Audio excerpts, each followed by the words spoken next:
What's going on, everyone? Welcome back to the Parlay Playbook podcast. It's episode 8, and my co-host Kobina is out again. He's not going to be doing this episode with us, so I brought along my friend Sam, who knows quite a bit about the NFL. So, Sam, how are you? How excited are you to make your debut on the Parlay Playbook podcast? Very excited about the debut. Definitely can expect better things than what you've been getting out of the fellow co-host. So we'll see by the results, but I think you guys will be very happy with the picks that I have by the end of this week. That is fantastic to hear. So first, before we get into the picks, of course, we're going to talk about what happened in Week 7 and some of the narratives heading into Week 8 because last week was pretty interesting. So first off, Lamar Jackson, he's back at practice. He was limited, but seems like he could be in line to come back for the Ravens this week. Of course, the Ravens have a god-awful record. Sam, can Lamar save the Ravens season?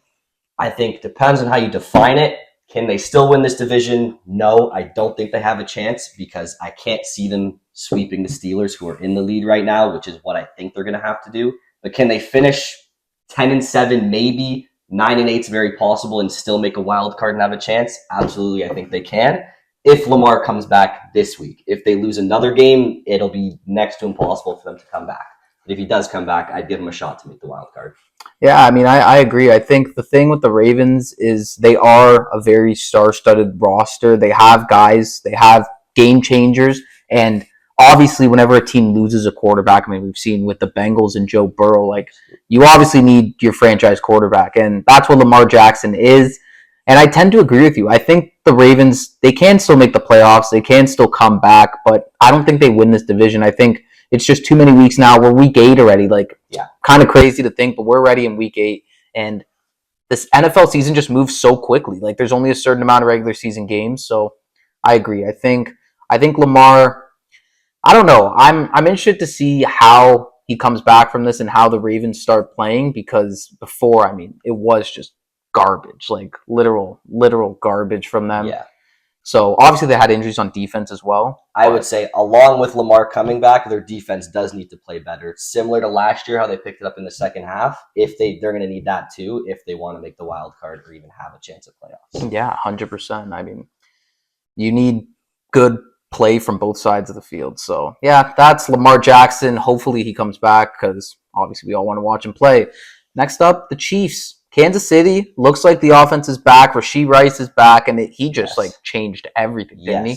I think he's what they need in that offense. Without him, I think he's the most important piece. Yes, Worthy gives you that explosion, but I just think the over the middle, the intermediate, the when you need something, you can go to this guy. Yes, it's always been Kelsey, but now Rashee just taking over that role. He's much more reliable and consistent than Kelsey at this point. So he does really change their offense, and I think they're a serious deal to take care of to think about now, and other teams really do need to worry about them. Yeah, we all know what the Chiefs are like. It's Kansas City. They've just been dominant. Even when they play like shit, they always seem to find a way. And I agree. I think Rashee Rice, this is a guy that obviously has gone through a bunch of shit off the field. Mm-hmm.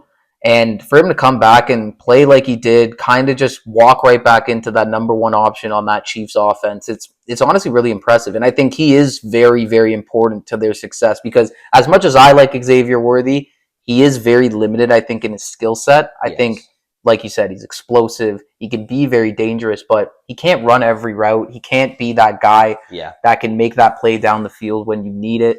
So I agree. I think I'm worried as a Denver fan for the Chiefs because, obviously we're at the top right now, but that could very easily change. So we'll see how the Chiefs I think rest of season, what I saw from last week, I think they'll take over the division now and win it again this year.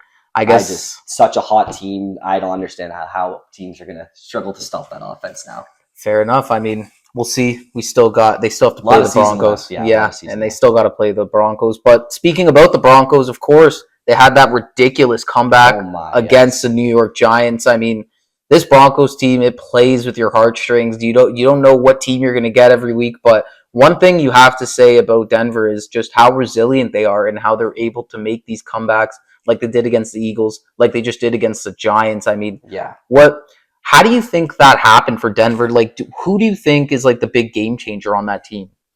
I don't think it's a single effort, especially in terms of their offense. Defense, obviously, the single effort is Pat Surtain. Your whole defense is based around how he can take away a number one and how your edge rushers can play off of that.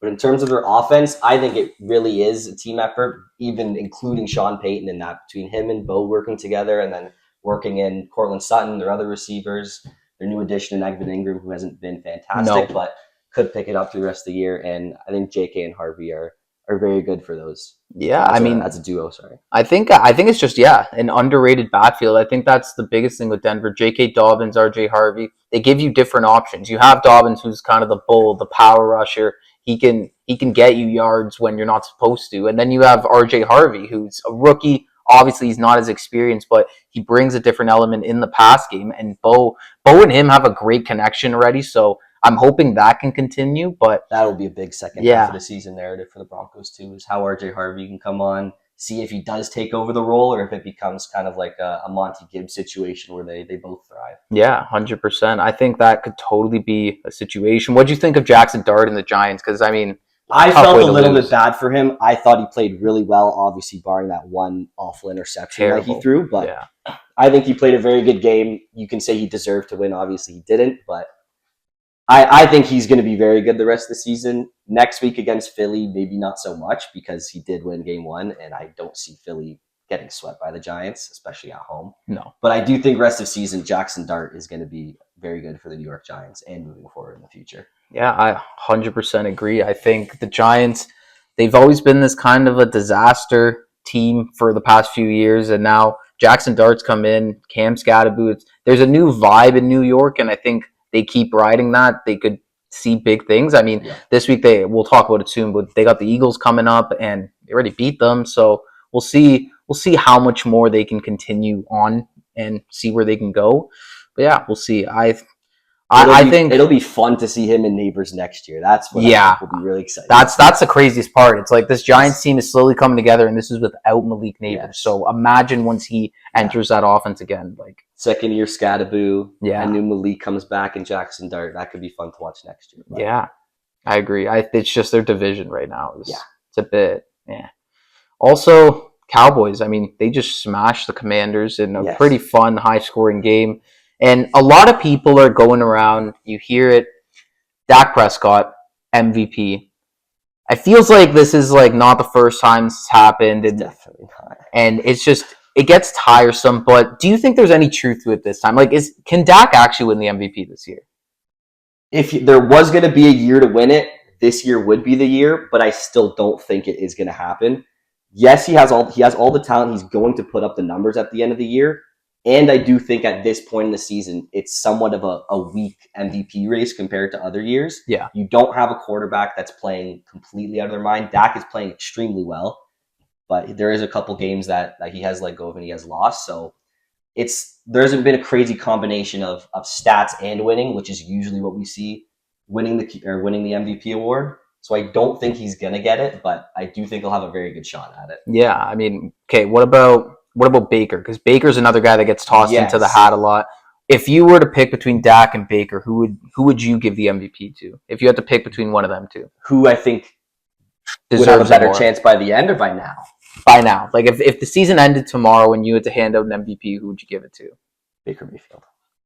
Fair enough. Even after last game, because I'm not. That's on tough. him. There were a lot of turnovers by his offense, not including him, and he's missing guys, so he's trying to make it work. But the first 5-6 weeks of the season, he was lights out. Yeah, it was always going to be tough to go into Detroit and take on that Lions team off the back of losing to the Chiefs. Jameer Gibbs scoring an 80-yard touchdown. Yeah, stuff like that. You can't do anything about it. But for Dak, they have the weapons, like we said. CD Pickens, that's probably the best receiver duo in the league. Javonte Williams is, for some reason, cooking. Insane. I don't know how, but I don't know how that happened. I don't know why we never got any of that in Denver, but he's on fire right now. So everything seems to be coming together for Dallas on the offensive side of the ball. But when you look at the defense, it's still just garbage, and I think that's going to hold them back. But I do think that helps Dak's MVP case because you know that he has to win in a shootout. Yeah. So you know he has to put up those stats. And if you win the shootouts,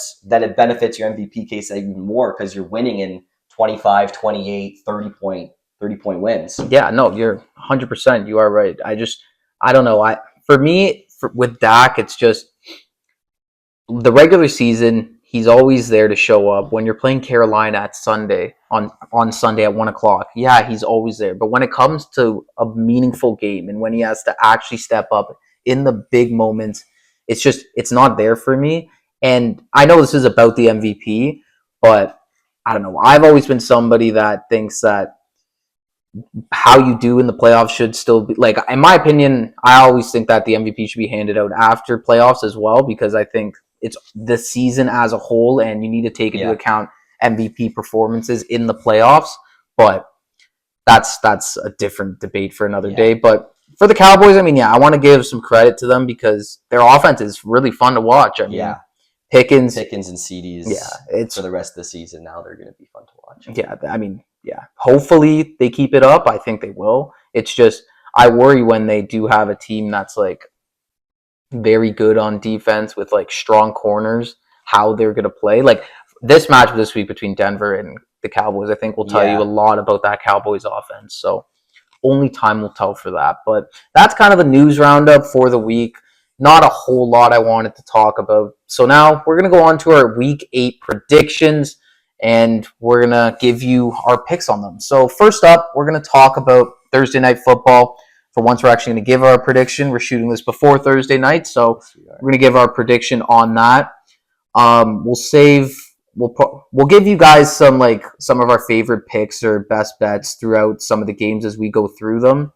For Vikings Chargers, this is an interesting one. Of course, we have the we have the Vikings going into LA to take on the Chargers. Chargers coming off the back of that not terrible, but kind of a beatdown start to a game against the Colts is what I think it was. Kind of a beatdown. They couldn't really come back. Yeah. What do you think of this game? Vikings Chargers, who are you leaning towards? I'm definitely leaning Chargers for 2 reasons. One, them being at home, I think definitely helps. And 2, I really do think Joe Alt is going to come back this week. That's one of those players in the NFL that is about football and only about football. So I think he's dead set on coming back this Thursday, and I think he's going to play. Yeah, and I think that's just a big difference for this. I mean, this Chargers offense, it's very bad without him. I mean, Herbert, I love Herbert. I think he's a great quarterback, but no quarterback can do anything if the pocket is just crumbling on them. You know what I mean? Like, there's nothing you can really do about that. So I don't know. The thing with the Vikings is the Vikings were competitive with the Eagles last week, and I think they can make this really, really competitive. My favorite prop for this game is Justin Jefferson to get a touchdown because, I mean, you'll see why later, but that's my favorite pick for this game because he hasn't scored since week 1, and I think this Chargers defense is going to have their hands full.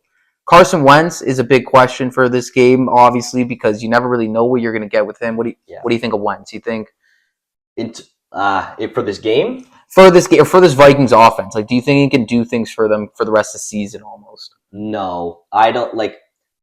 Sam Darnold was a good solution for them, but I just Carson Wentz can't really do the same things that he can, and that's really not saying much, but I don't think he's very proficient, and he can't do a lot of good things for that offense. Fair enough. He's kind of holding them back a little bit, if anything. Yeah, I mean, I tend to agree. I think he's serviceable. I think he can get the guys the ball, but I think, you could definitely upgrade on it. Mm-hmm. Anyways, I'm going to go Chargers as well. I think Chargers are definitely, not definitely, but I think they got to win here almost. It's almost a must-win situation for them. They want to get that. They want to shake that last week off, and they want to get another win and stay competitive at the top of the division. So, yeah, that's Thursday night. So now we'll go on to 1 o'clock games on the Sunday. Next up, Miami in Atlanta to take on the Falcons. I mean, it feels like every week we talk about Mike McDaniels and when he's going to get fired, and I don't know. I feel like is this week it? Is this going to be the game that gets rid of him? It could very well be, especially I saw that Michael Penix might not play. If he doesn't play and they lose, I definitely think he's going to get fired. If he does play and they lose, I could still see him getting fired. 0-7 is Kirk Cousins is still the backup technically, right? He would play if Penix is out? He's going to play if Penix is out, which I think the Dolphins might lose either way. So I could see him getting fired this week or next. Yeah, very easily. I think the Falcons are going to win. I mean, I don't think there's many I don't think there's many ways around it. I think the Falcons, honestly, I was one of those guys that gave the Falcons a lot of shit because they built this amazing team and then they have a quarterback like Michael Penix who's just, I still don't think he's that great, but he's making it work somewhat this season. And Bijan's just playing out of his mind, like just an absolute animal. Drake London's also playing fantastic. Mm-hmm. I think the Falcons get it done here pretty comfortably. I don't think the Dolphins have much to offer them on offense. I think their defense is terrible. I just think Miami's shit. Like, there's not. Yeah, I was gonna say until Miami can show us that they're a proper football team that can compete, I can't pick them to win a football game. No, absolutely not. You cannot. Yeah, I completely agree with you on that. So, Falcons, I think we both are in agreement, are going to win this game. Next up, an interesting one. Bears and Ravens. Chicago in Baltimore to take on the Baltimore Ravens. Of course, a lot of this. Do you want to we'll go, let's say Lamar is playing. Without Lamar? Yeah. Okay. With Lamar playing, has to be a win because they need to start riding that ship and getting that season on the right track. But without Lamar, they've looked absolutely terrible, so I don't think they would. But I'm going to assume Lamar's going to play, and I'm going to pick the Ravens to win that one. Yeah, if the Ravens play, see, I don't even know because the Bears, I mean, they started really bad, but they're on a pretty nice win streak right now. Ben Johnson seemed to have gotten Caleb and the rest of that offense going. Mm-hmm. I still have my stipulations with Caleb Williams as a quarterback in this league because he makes some stupid ass decisions sometimes, but I don't know. I think I might. It's just like, yeah, you're right. Like, the Ravens have to win this game. This is a must-win game for them. So, oh man, I'm gonna go Ravens as well. I'm gonna say the Ravens win. I think Lamar is gonna play because if he was limited, that means usually that means he's trending towards coming back and playing on Sunday. So yeah, I'm gonna take the Ravens as well. Do you think the Bears can win this game even with them? Do you give them any chance at winning this with Lamar? I do give him the chance because one, it's just his first game back.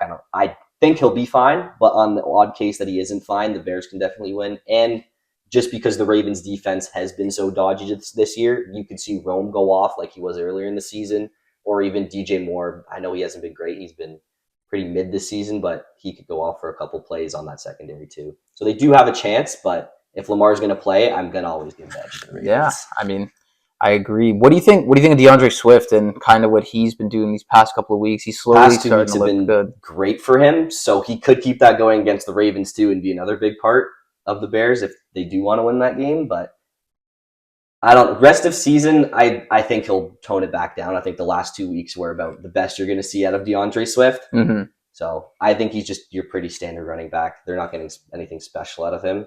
So I think he'll even out and just be solid the rest of the year for them. Yeah, I mean, what about Rome Odunze's been an interesting guy. Mm-hmm. I mean, to see he started off crazy, touchdown for the first few weeks. Kind of dialed it back. 4 weeks in a touchdown. I think it was 4 weeks. Yeah. First 4 weeks was a touchdown. He's kind of dialed it back a bit. What do you think? What do you think it looks like for him the rest of the season? And how good do you think he actually is? And what can he be in this league? I think Rome Odunze can be not at the same level, but a Mike Evans type player. Okay. Where he gets those touchdowns, he gets those long deep plays, which is what he's been doing these first 7 weeks of the season.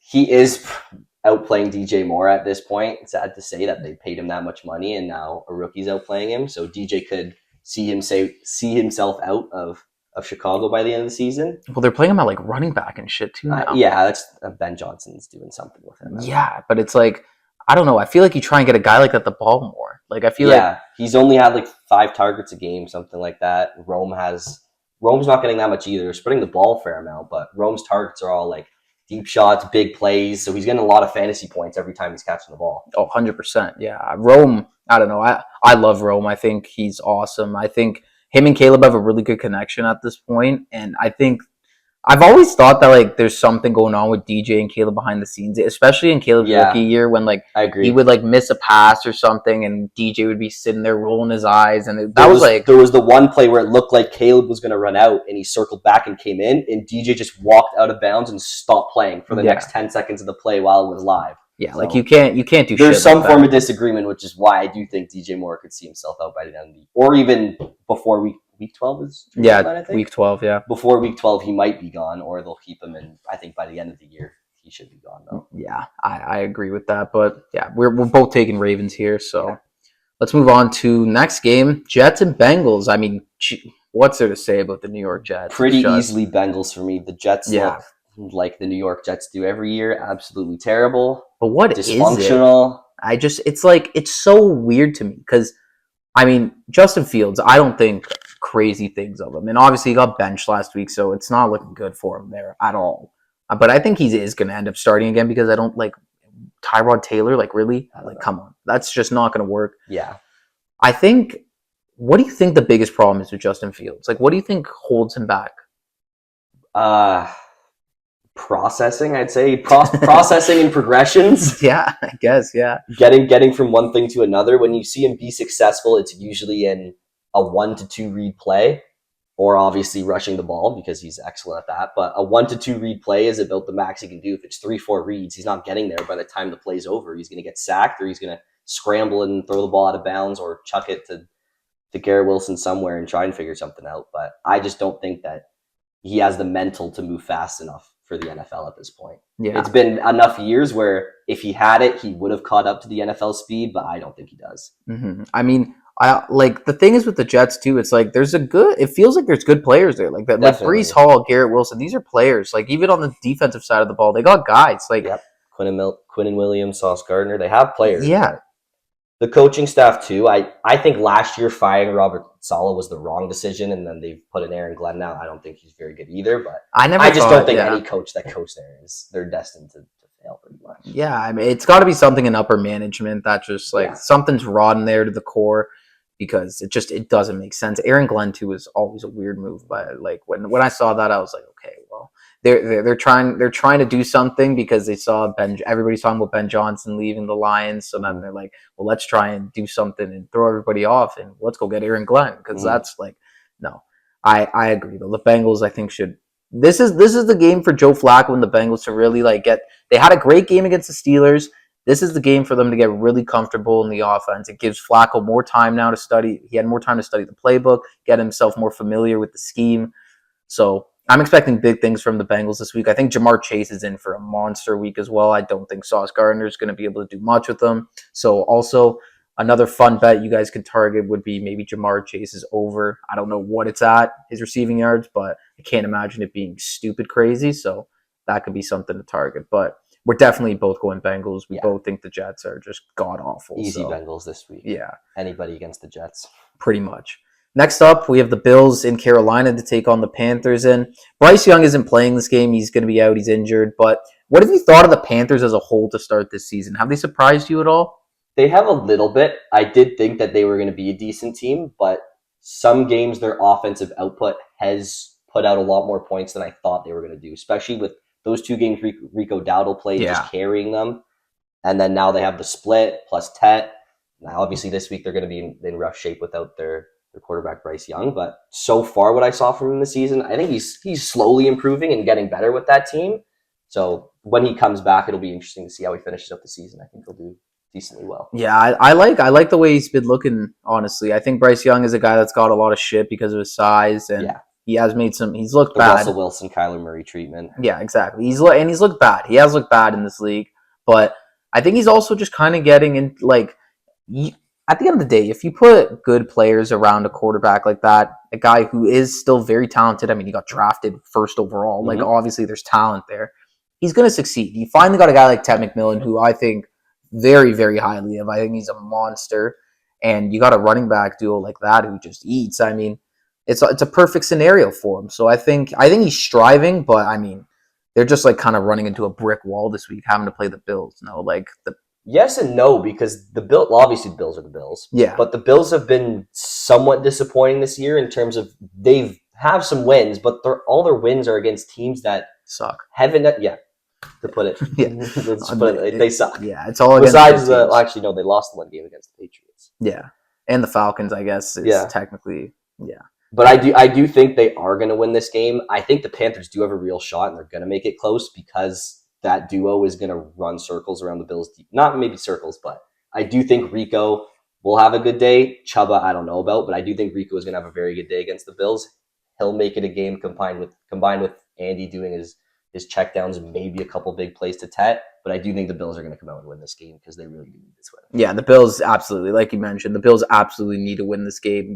They've looked a little like mediocre on offense. I would say it's weird with Buffalo because you have games where you just see Josh Allen either take over completely, or you'll see a guy like James Cook just completely take over. And then there's weeks where like you don't even know they're playing. Like James Cook is really weird because he's a guy that obviously gets checked out on third downs a lot, and you see these backup running backs come in, and I'm almost sitting there like watching, like why not give James Cook even more touches and carries, and then like give him some third downs, let him get involved more in the receiving game, because once that guy has the ball and he's able to like he explodes and goes up the field, he's a tough guy to tackle.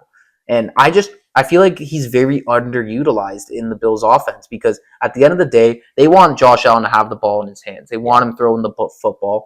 And when you take your best weapon on offense off the field every time you're planning on doing that or you want to do that, I don't know. I think it's very counterproductive considering I think the Bills have some of the worst receivers in the league, honestly. I definitely agree with that. One of the worst wide receiver rooms. And it's a crime because you have a guy as talented as Josh. But it's tough. Like Keon Coleman, Khalil Shakir, these guys, they're not needle movers. And that's why I think some teams have found success against the Bills this season, because when they need a superstar to come up and make a big play, they don't have it. They don't get those opportunities and those moments from their guys.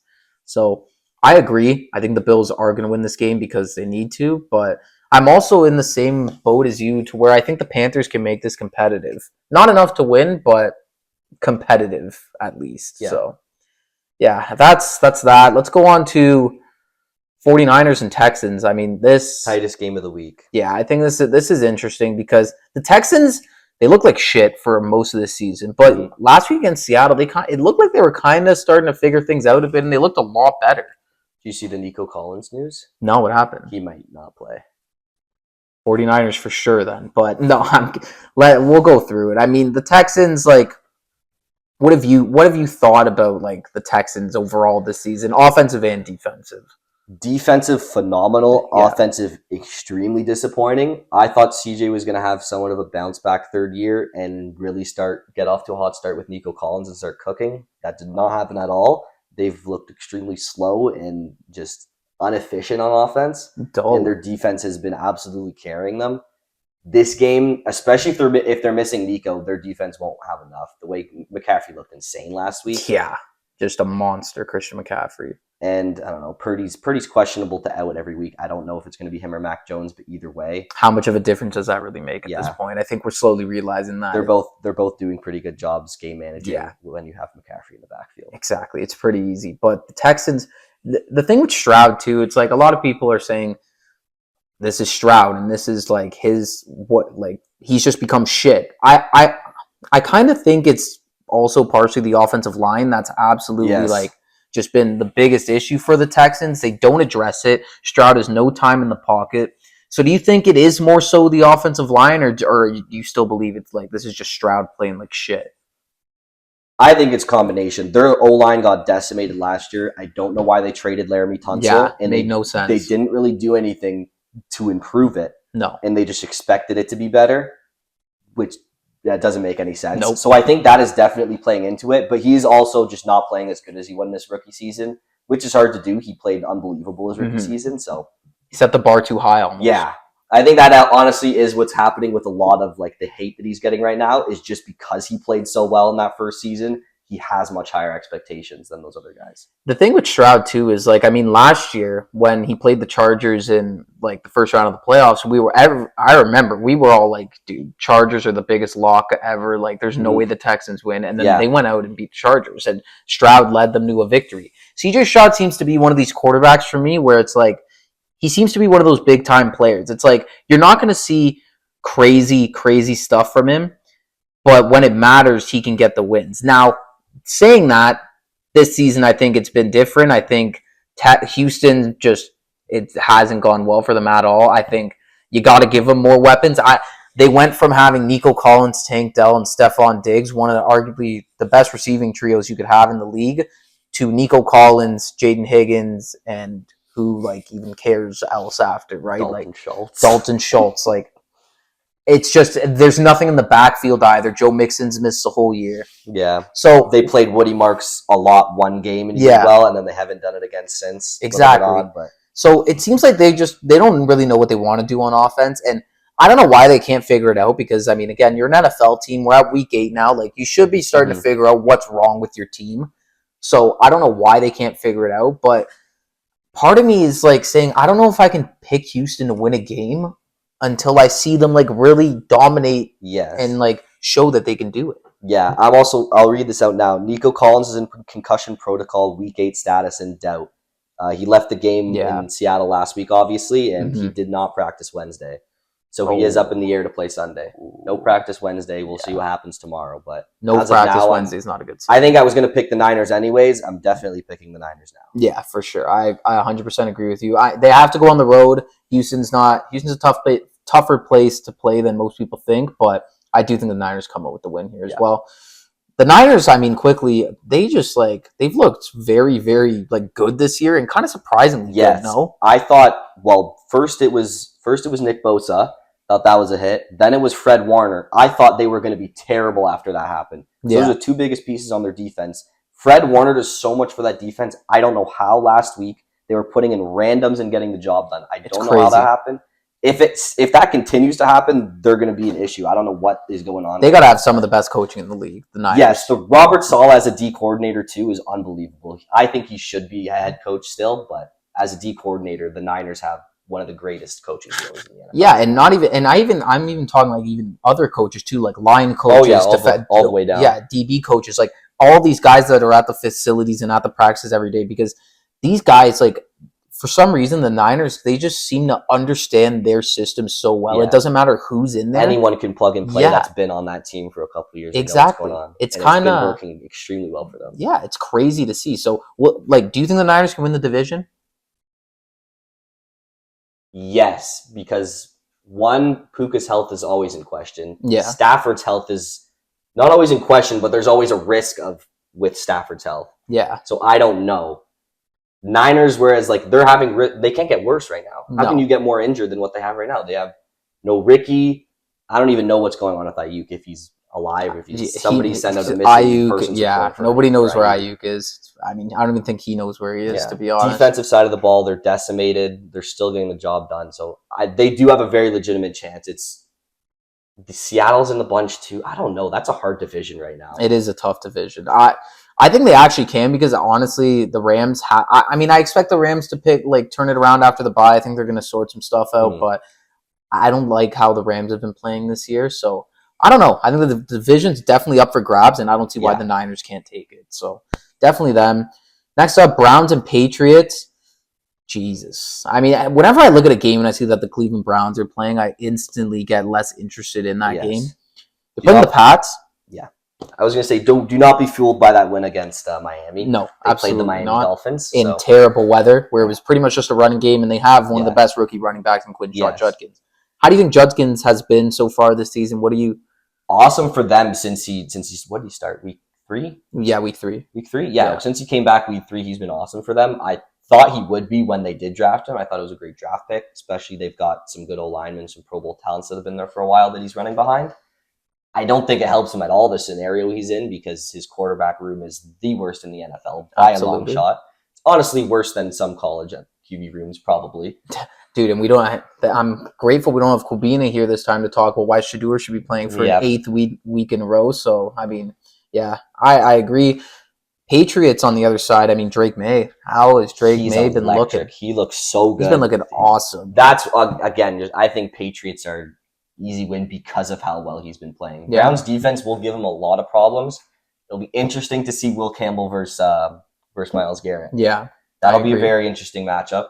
If he dominates, then Cleveland will have a chance. I don't really think they're going to win this game, just because the Patriots defense is also decent enough to hold that Browns offense to not a lot of points, because they're not very good. Yeah, I agree. It'll be stop Quinshon Judkins and you can get the win. Yeah, 100%. I think that's what everybody needs to do pretty much. But I think this game is honestly going to be a lot closer than a lot of people think. I think it'll be fairly low scoring, which will I think it's going to be make it close. Yeah, 100%. I think it's going to be a pretty low scoring game. I think the Browns are going to keep it really tight.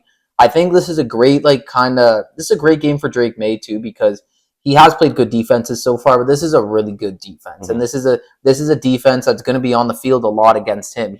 This is a game where he's not going to be able to just go, okay, 40-yard bomb, let's get the run game going. Like, he's going to be on the field a lot more because the Browns offense sucks so bad. It's going to be 3 and out all the time. Yes. So that's going to be a big thing that he has to juggle in this game. And they're at home. I think they still get the win, though. They should still comfortably get this win. But Browns, I mean, who knows, man? Maybe they make it somewhat competitive.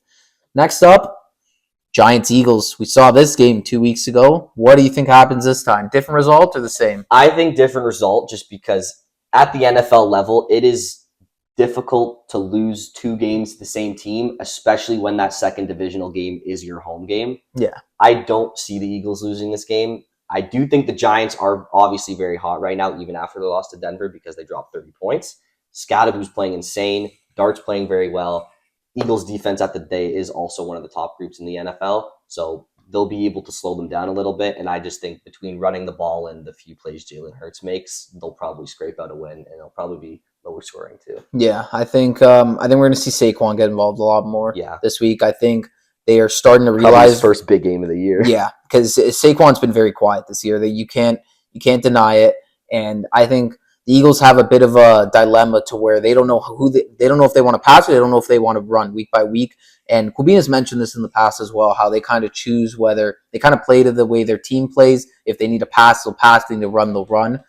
But of course, a couple weeks ago, AJ Brown and Devonta Smith started coming out saying shit, how they were like, they wanted more targets, this and that. They started feeding them the ball. They lost 2 games in a row. And so I think Saquon is a massive part of this offense. And I think, obviously, we saw last year, clearly that's the case. And I think if you don't use them and you force the ball to AJ Brown, Devonta Smith, great receivers, you're going to score, but you might not always win the game. And they kept it really close against the Vikings last week. And I think this is a tough game for them because of what happened a couple weeks ago. However, I still think they're going to win because I think what happened to the Giants, the collapse they had against Denver, I think that's going to play with them. I think that's going to screw them a bit. I think that's going to, in their head, that's going to like throw them off a little bit. And I think that combined with what you said about the Eagles, they just played them. Like, how are they going to lose at home this time? Like, playing the same team within 3 weeks and losing twice is a pretty challenging thing to do in the NFL when you have a roster like the Eagles. Yeah, 100%. Exactly. I agree. I think the Eagles win this. Maybe the Giants win, but I would have given the Giants a chance to win if they lost the first game against the Eagles. Yeah, 100%. I agree. But let's move on to 4 o'clock games now. We got Buccaneers in New Orleans to take on the Saints. The New Orleans Saints, I thought were going to be the worst team in the NFL at the beginning of this year. I wouldn't say they are. I wouldn't say they're much. They're far off of it. I think they're one of the worst. Yeah, exactly. But not the worst. What do you think of the Saints, Spencer Rattler, the whole kind of situation going on over there? Honestly, not really much. I think they'll look to go elsewhere by the end of the season when draft time comes around. They're going to end up having a top 5 pick, I'm going to assume. Mm-hmm. It'll be them, the Jets, the Browns. Same as usual. Yeah, what it usually Miami will probably be down there this year. The Saints, it's just... I think they'll look to move on from him by the end of the year. He hasn't really shown anything on why they'd want to keep him. No, but I also don't know if he's given them a reason to get rid of him necessarily. Like, I think Rattler, he's not very good, but this season, statistically, he hasn't been that horrible for the Saints. The Saints have been they've been losing a lot of games, but they've been competitive in a lot of games. Like, one I really like to look back at is that Niners game, in which game they had against the Niners is aging like wine because they played really good, but they just don't have enough. They don't have they can get points, they can score. They've last week against the Bears, they put up a decent amount of points, but there's just it's not enough of a team, enough of a system there with Spencer Rattler for them to actually go on and win games. I think they just have too many holes. Yeah, and they're playing the Red Hot Bucks. I mean, the Bucks just lost to the Lions. I mean, Baker. I think the Bucks should have a get right game. Ibuka had his first game back, so now he's all good to go for next week. Obviously, you're missing Mike Evans for probably the rest of the season. I don't know if Chris Godwin's coming back either. He might be. No Bucky for sure. He's not much of a needle mover for me in this game. Fair. I think it's Ibuka, Tez Johnson, and Cade Otton. Tez Johnson, you think he's emerging as the 2 there right now? I do think so. Honestly, by the end of the season, he will be doing better than Chris Godwin. Okay. Rachaad White should also have a decent game. So I just think those are enough weapons for them to get the job done against the Saints. And their defense didn't play great, but considering the circumstances against the Lions, I don't think they played a bad game. Yeah, I agree. Honestly, I think that was an impossible game to win, so I don't want to hold it on them. This is Baker's chance to have another big performance, kind of keep the MVP push on. Yep. I think the Bucs win this game pretty comfortably. I think you can target Ibuka yards, Ibuka for a touchdown, Baker's yards, and the Bucs spread. Honestly, Bucs are going to blow these guys out. So that's what I think. Titans, Colts. Tennessee Titans. Yeah. This might be the worst team in the league. It might be. There's a chance. And this might be one of the best. This might be one of the best teams in the league. And who would have thought that at the beginning of this year? The Colts have looked better than anybody expected them to look. JT looks like the best JT's ever looked in his career. He's having his way with every team. He's got 12 touchdowns. It's a joke. He's got everything he needs through 7 games of the season to have the record that they have and be, top of the AFC still? Yeah. It's ridiculous. I mean, what Jonathan Taylor has been doing this year is absolutely insane. Definitely should win. That second boy. Yeah, definitely should win Offensive Player of the Year, 100%. I mean, if the MVP award wasn't a quarterback award, I mean, I think his name has to be tossed into the hat. Yep. Tyler Warren's looked amazing. That draft pick looks awesome. That draft pick looks like a hit. I remember saying on draft night when the Bears took Loveland before Warren, I'm like, I think you guys made a really big mistake here because Tyler Warren is a monster. He's kind of been this year's Brock Bowers pretty much. In terms of from the tight end position. And then Daniel Jones, I mean... a bit of a Sam Darnold 2.0. Honestly, is what I'm thinking this is. Yeah, I agree. This has been the biggest shock for me, though, of the season. Daniel Jones' kind of career resurgence. But last year, I don't think anyone thought Sam Darnold was going to do that. No. So I think you can't get any more cut and paste. Obviously, Justin Jefferson compares. The number 1 wide receiver comparison isn't a comparison, but the stud O-line and the running backs doing enough to churn out a run game so that the quarterback can just manage it and get the ball a few times to win them the game. He's doing well. Daniel Jones is playing well enough to get them all these wins right now. For the rest of the season, at this point, they have to win the division. Everybody else is playing. Well, the Titans and Texans are playing very bad. The Jags can give them a shot, but I don't know. The Colts starting 6-1 is absolutely massive for them. I agree. Yeah, I think this is obviously they're going to win this game. I see absolutely no world where the Titans win this game. I think the Colts also, another thing to remember with their offense is they don't have any big names at receiver. No. Of course, you have Pittman, who's good. You have Alec Pierce. You got guys there. You got Josh Downs. No big star. But that's why they've kind of leaned on Tyler Warren, and he's emerged as the number 1 option for these guys.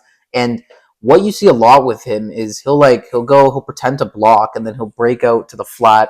He'll toss him a quick ball, and he'll just go up the field because nobody's focused on him. That guy who was blocking is now behind him. Exactly. And that's a big thing that people don't really understand with tight ends. I mean, because they don't really see that tight ends have that dual threat. They can block, they can catch, and especially Tyler Warren. Exactly. And when you have a guy like that who can set up as pretending to block and then go out, it's almost impossible to stop. If he's got the space, if he's got 5 yards of space, he's getting that first down. You know what I mean? He can make plays like that. Yeah, I was gonna say he's a very unique piece, and I think they're using him very well.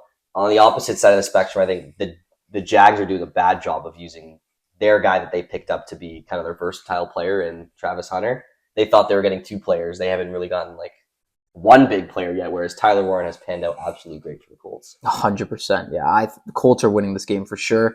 Best bet for this game, I just remembered recording this right now. It's International Tight End Day this weekend. So yes, it is. You got to be targeting all the tight ends. Tyler Warren props. Yeah, props, touchdown for sure. Book it. Next up, going on to the Dallas Cowboys in Denver to take on my Broncos. 4:25 start time. What do you think of this game? How do you see this one going?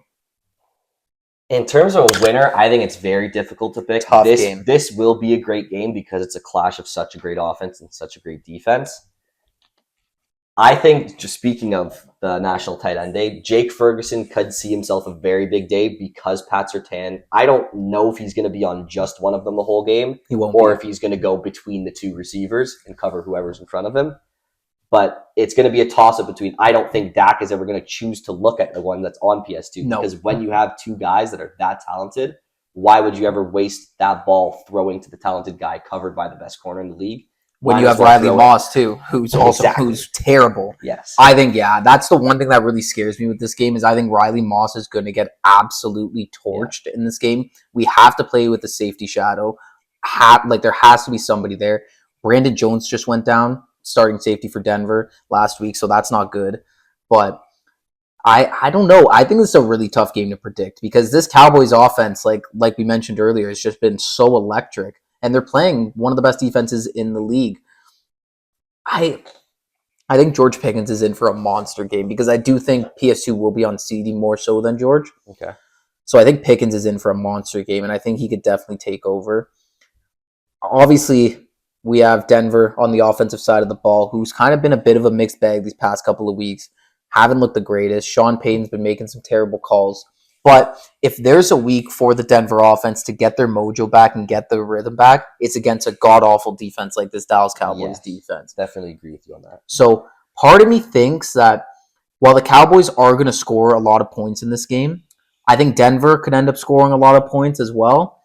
And I think the defense can step up and make the plays they need to in order to at least help Denver get the win. So obviously this is probably a little biased, but I am going to be back in the Broncos to get the win. I think it helps we're at home as well.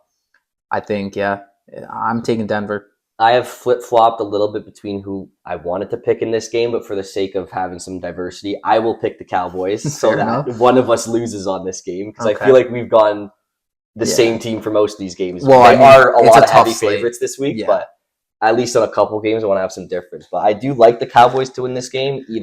I do like what you said about if PS2 is on CeeDee Lamb, George Pickens will do whatever he wants against the Denver defense. But I do think he's going to be going a little bit between both, which is why I think Ferguson might go off because he'll get a lot. And Dak just for some reason loves to target him all day long. So I think he'll have a lot of receptions and a lot of yards. Ferguson's, yeah, for sure, good for a tutty. But I'll take Dallas in this one. I think they'll go 4-3-1. And I think last week Denver obviously had that crazy fourth quarter comeback. I think they're riding a big high right now, but I think it'll come down. They'll go to 5-3, and then they'll settle down. And next week they'll be back. They'll be in a good headspace after the crazy win last week. And I think they'll take a loss this week though. Fair enough. Then on to Sunday night, Packers in Pittsburgh to take on the Steelers. Of course, Sam, you're a Steelers fan. So what do you think of this matchup for your team this week against kind of flippy floppy up and down a little bit Green Bay right now. Yeah, they started red hot, smoked the Lions start of the season, had a great first couple of weeks. I think this for us is good because we're at home. That's absolutely big.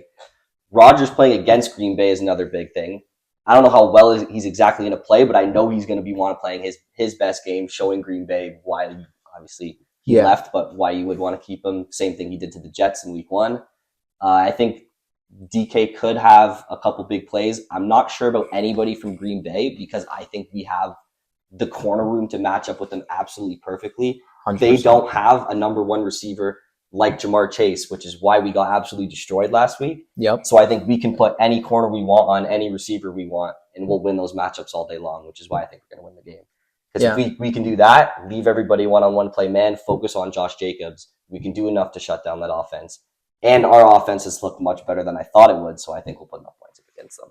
Yeah, I think we'll squeak out a win this week. I agree. I think the Steelers are going to win this game. I have not liked how the Packers looked whatsoever these past couple of weeks. I think they have an identity crisis at wide receiver. It was a problem people talked about last year. I think it's the same shit this year. They brought in Matthew Golden. He hasn't really claimed that number one wide receiver spot. You're seeing Love rely a lot on Tucker Kraft now, who could also be in for a pretty big game. Another tight end day guy to bet on. I can see him having a big day because all the receivers are covered. Exactly, 100%. And yeah, the Steelers, yeah, they let up a lot of points against the Cincinnati Bengals last week. But again, Flacco, that was his homecoming. It was also Jamar. Like, I think we played them. It was poor defensive. yeah, for sure. Poor defensive idea of how we were going to guard them going into the game, and just no adjustments made at halftime was not good either. So I think the Steelers are definitely going to sneak out a win here. I think Rodgers, like you said, is going to play with a little more hunger. Steelers. He will become the fourth quarterback to beat every team in the NFL if he does beat Green Bay on Sunday night. I think it's Tom stat. Brady, Peyton Manning, Pat Holmes. I think it's Patrick Mahomes. No, he's in BKC. Oh yeah, I guess KC. Yeah, I guess I forget who the third one is, but I'm pretty sure it's Peyton Manning, Tom Brady, Aaron Rodgers if he does this, and there's one other guy in there.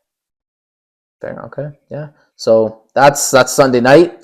Now on to Monday night, Commanders Chiefs. I honestly don't like watching either of these teams play, but also Jaden Daniels ruled out for this game, so we're going to be seeing Marcus Mariota have to take on the Kansas City Chiefs defense at Arrowhead. Yeah. I mean, you could probably put together who's going to win this game. We don't really have to sound it out for you, but Chiefs are winning. We're going to pick the Chiefs in this game. It's pretty easy. Very hot off of last week. Rashee Rice back in the lineup. You can't really stop their offense. The Commanders are going to be pretty much helpless on Monday night against them. I don't have much to say. Sam hit all the notes there. Chiefs are definitely winning this game. So now those are our Week 8 picks. Now we're going to go on to fantasy football. We play fantasy football. We're in the same league. We love it. And we're going to give you guys some of our start and sit options for the week. We each have 3. Sam's doing the starts. I'm doing the sits. Sam, do you want to start us off with your 3 best fantasy starts for this week? Or do you want me to go and I'll do the sits first? I could do the sits. Do your sits first. Okay, I'll do the sits. So starting off, number 1, Quinn Johnston. This Chargers team, I mean, they have looked a little worse because of what's happened on the offensive line. But it's also Quinn Johnston just not getting very involved in this offense right now. He only had 7 yards last week, and that was his touchdown catch. So I think Ladd McConkey's found a lot more room in this offense. Keenan Allen seems to be one of Herbert's go-to guys. Quinn Johnston, you're going to have other receiver options. Don't start him. Number 2, Tony Pollard. Pollard saw his lowest amount of carries last week versus the Patriots. Tajay Spears is getting back to 100%. The Titans are a god-awful football team. I just wouldn't be starting Tony Pollard at this point. I'm sure you guys have at least one better running back on your bench than Tony Pollard. And honestly, you should have 2. Bye weeks and injuries. Yeah, you should have 2, honestly. So Pollard, I would not start. And lastly, this one hurts me because he's on my team, Ted McMillan. With Bryce Young going down, we don't know how Andy Dalton's going to look in this offense. Obviously, he's going to rely on McMillan, but with how many receivers are available in a lot of fantasy football leagues and how many you probably have on your bench, there might be some better options to target this week. Maybe like a New England Patriots receiver or maybe somebody from the Buccaneers wide receiver room. There might be better options to Ted McMillan this week, so just beware with that. Sam, do you have your starts now? With my starts, I'll just because you mentioned it, honorable mention to Tez Johnson as a start this week. And just for the rest of the season as a guy, if he's still available, go pick him up now because Godwin, I don't know when he's going to come back, and he didn't look that good when he did come back, so I don't think he'll be anything special the rest of the season. Evans officially placed on IR today, so he's going to be out for a long time. Don't even think he'll be back this year, maybe week 17 if they really need him. But getting into my starts, start number 1, Rico Dowdle, like we talked about earlier in that Buffalo game. I think the reason it's going to be close is because Rico is going to have a very good game. He played much better than Chuba Hubbard last week. He definitely outplayed him when they did that whole split backfield thing. They kind of went Ben Johnson style and did a drive each. Rico was outplaying Chuba like highly, so I really think they're going to lean on him if they want to win in Buffalo. So I think he's going to have a great week, specifically rushing, maybe get a touchdown too. I don't know if they'll get any receiving work. Start number 2 is going to be Alvin Kamara. I know we did pick the Saints to lose, but that's part of the reason is because he always gets tons and tons of dump downs and receptions every single game. I think once those Bucks go up on the Saints, they're going to be dumping the ball off to Kamara. Those are free points right there, half reception league or full PPR. You're getting free points plus those yards. And then my third start is going to be Isaiah Pacheco against that Monday night game against the Washington Commanders. I just think they're going to be blowing out the Commanders and they're going to be running the ball by the second half, similar to what they were doing against the Raiders. Maybe not by the second half, but At some point in the game's going to be over, and Isaiah Pacheco is going to be running out the clock. Give him a few extra points. He could easily get a touchdown too. Those are my 3 big starts this week. All right. So you summed that up pretty good. Now, that's our fantasy football segment. Those are our sits and starts. Fantasy's getting interesting with all these bye weeks. I mean, there's a lot to navigate now when it gets to this point of the season. So those are our picks. Now we're going to go into everybody's favorite segment, the playbook.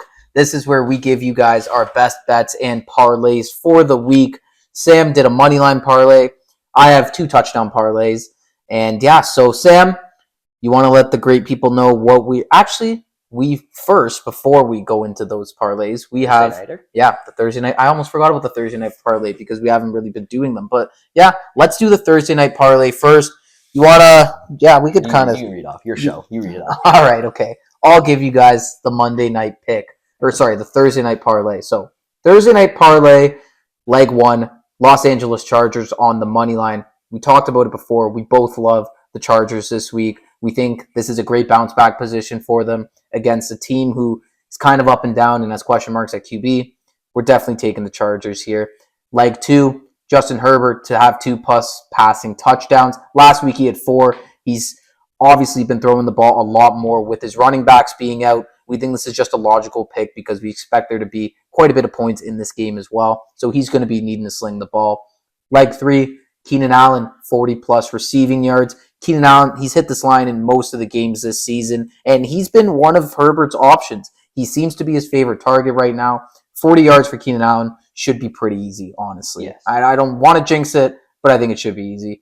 Yes. And leg 4, the risky one, Justin Jefferson, anytime touchdown. I love Jefferson for a TD this week. He hasn't gotten one since week 1. He's dying for a touchdown. He really needs one. And I do think the Chargers are going to win this game, but the Vikings are going to make it competitive. I think Justin Jefferson is going to be targeted a lot, and I think this week he's going to sneak in. So that's a 4-leg parlay. The total odds come out to 7.3 or plus 600, we'll say. So $100 would turn into $800, give or take. So that's our parlay for Thursday Night Football. Now we're going to get into our parlays for Sunday and the week. Sam, you want to do your moneyline parlay for Sunday? I'll start it off. All right, Obviously, go ahead. We've gone through our picks, so I'll just reiterate the ones that we did and the ones going in the parlay. I've got Bucks money line against the Saints. Yep. Cincinnati Bengals absolute lock against the Jets. The New England Patriots to beat up on the Browns, and the Steelers spread, if you can get it at +3 or +3.5, depending on your book, is around I think 1.95 2 odds.